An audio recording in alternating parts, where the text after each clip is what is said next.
मुझे ये बताते हुए बहुत हर्ष हो रहा है कि अब हम रेजोनेंस कोटा को लेकर आ रहे हैं आपके शहर सिरसा में। अब आपके बच्चे को अपने सपने को साकार करने के लिए आपसे दूर नहीं जाना होगा। आपको बस जाना होगा खैरका स्थित आरपी सीनियर सेकेंडरी स्कूल के प्रांगण में, जहां पर रेजोनेंस कोटा की फैकल्टी आपके बच्चे को ट्रेन करेगी भविष्य के डॉक्टर और इंजीनियर बनने में। सभी प्रमुख परीक्षाएं जैसे JEE Main, JEE Advance, NEET UG, AIIMS, International Olympiad, NTSC, KVPY, CA, CS, CMA, CLAT, Resonance ने गुणवत्ता और मात्रा दोनों में अच्छे परिणाम देकर खुद के लिए एक नाम बनाया है।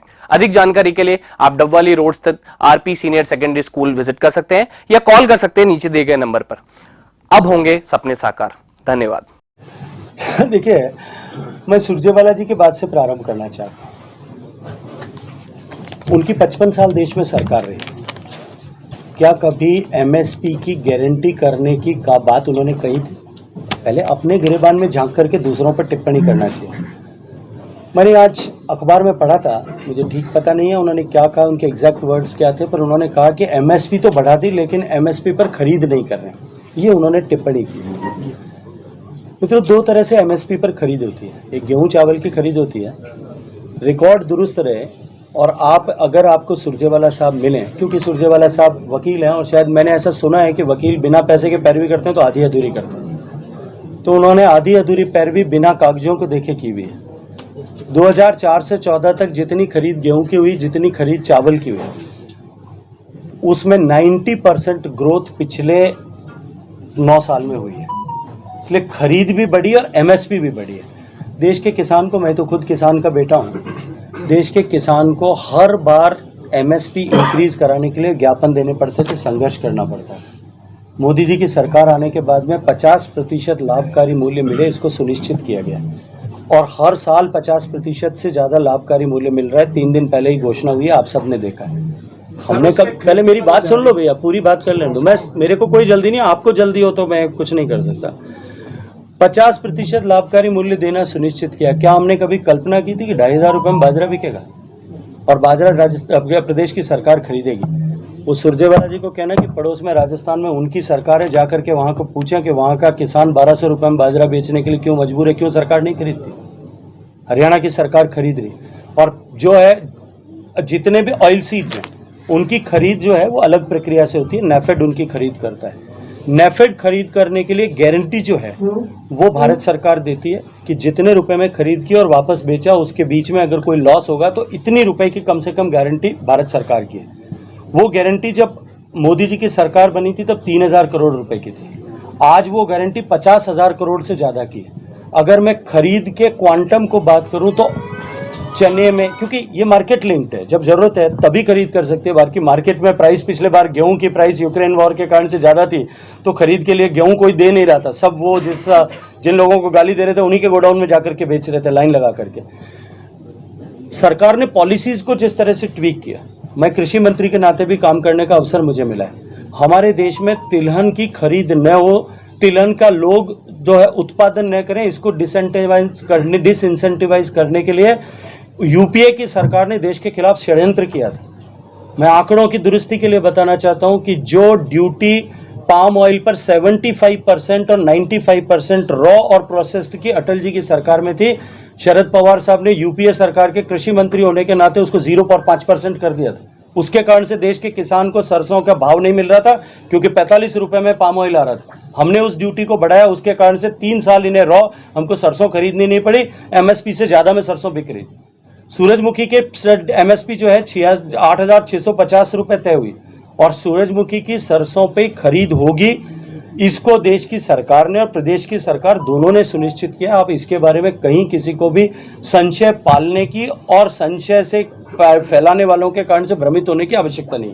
संजय जी, हरियाणा में यमुना से और घग्गर से पानी लोगों को मिलता है और घग्गर का पानी जो है वो कैंसर सबसे बड़ा उसमें एक बीमारी फैलाने का काम करता है। प्रदूषण और कैंसर का पर्याय बन चुकी है यमुना और घग्गर नदी। इनको लेके आपका मंत्रालय क्या काम करता है? देखिए, जहाँ तक यमुना का प्रश्न है, क्योंकि वो गंगा नदी की सहायक नदी है और दुनिया का सबसे बड़ा रिवर रिस्टोरेशन प्रोग्राम हमने गंगा के स्वच्छता, निर्मलता, अविरलता को लेकर के किया है।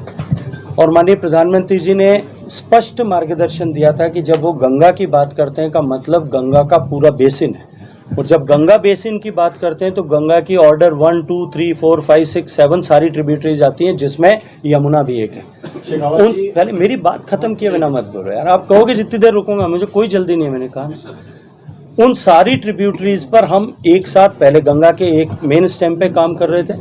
हमने जो है 38,000 करोड़ के निवेश के बाद गंगा के निर्मल अविरल करने में सफलता प्राप्त की है। ये मैं नहीं कहता, दुनिया के 22 करोड़ लोग जो कुंभ में आए थे उन्होंने सर्टिफाई किया है। यूनाइटेड नेशंस ने अभी डिकेड ऑफ रिस्टोरेशन मानते हुए पिछले 10 साल को जो दुनिया भर के 190 देशों में इस तरह के इनिशिएटिव्स लिए गए हैं, उनकी श्रृंखला में, उनकी प्रविष्टियों में टॉप 10 इनिशिएटिव्स में एनएमसीजी को पाया है। अब उसकी सहायक नदियों पर भी हमने काम करना प्रारंभ किया है। यमुना पर देश का नहीं, एशिया का सबसे बड़ा sewage treatment, single sewage treatment plant हम बना रहे हैं, जो आने वाले 1 महीने बाद में माननीय प्रधानमंत्री जी इनॉग्रेट करने वाले हैं।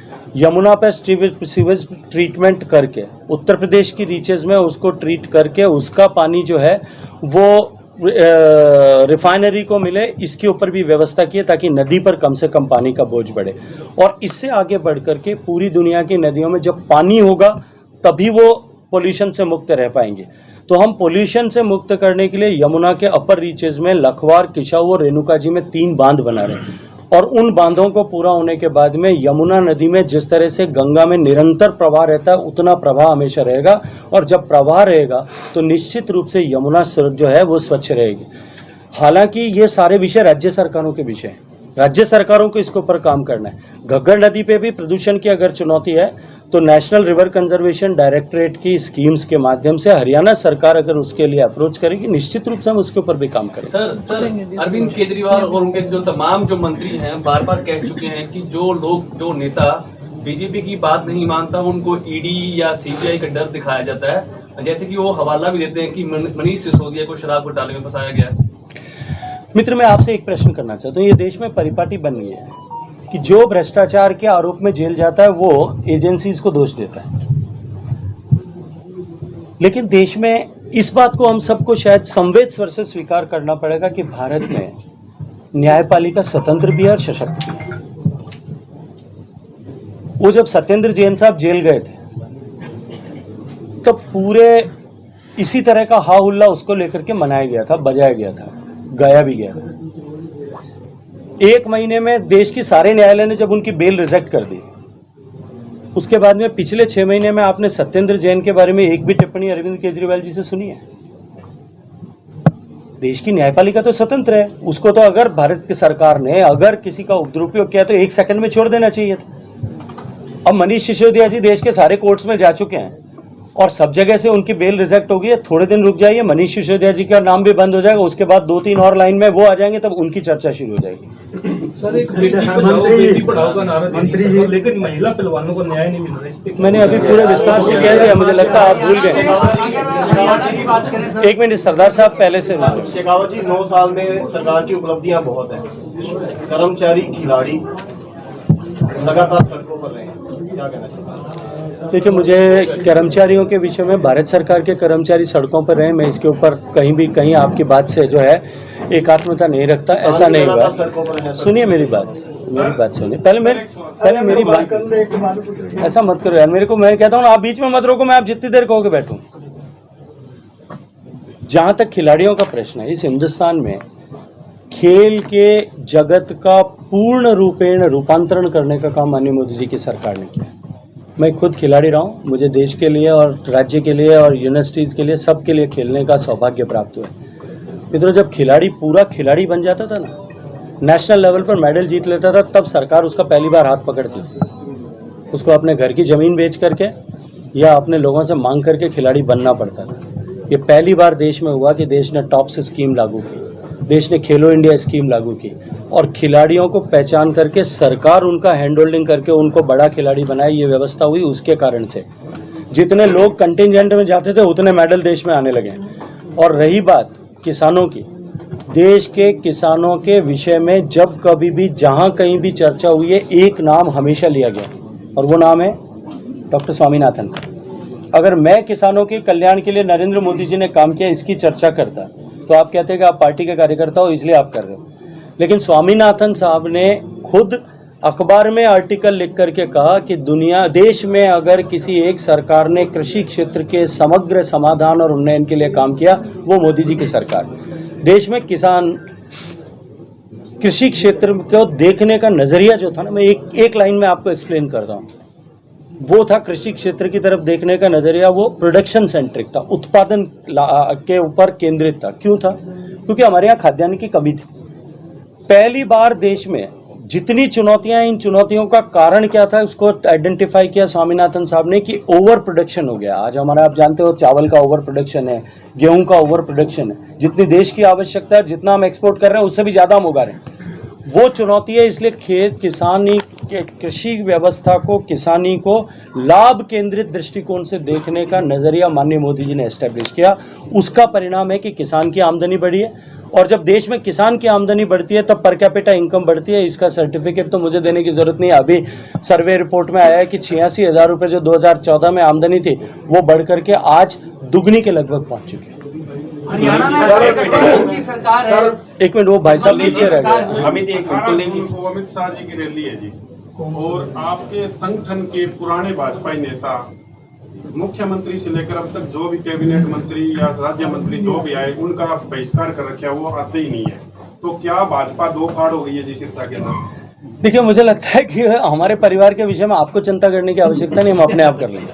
हरियाणा में सर गठबंधन की सरकार है, लेकिन गठबंधन की सरकार है, जजपा के साथ आपका गठबंधन है, लेकिन रोज आए दिन बयान आ रहे हैं, एक दूसरे के खिलाफ बयान आ रहे हैं। क्या लगता है कि प्रेम कम हो गया या असहज है? दोनों कब टूटे, यही जनता भी। देखिए, न तो प्रेम कम है और न असहजता है। जिस जगह में स्वस्थ पारिवारिक परंपरा हो, वहाँ इस तरह के एक दूसरे के बारे में कोई टिप्पणी करना कोई बहुत बड़ा विषय नहीं है।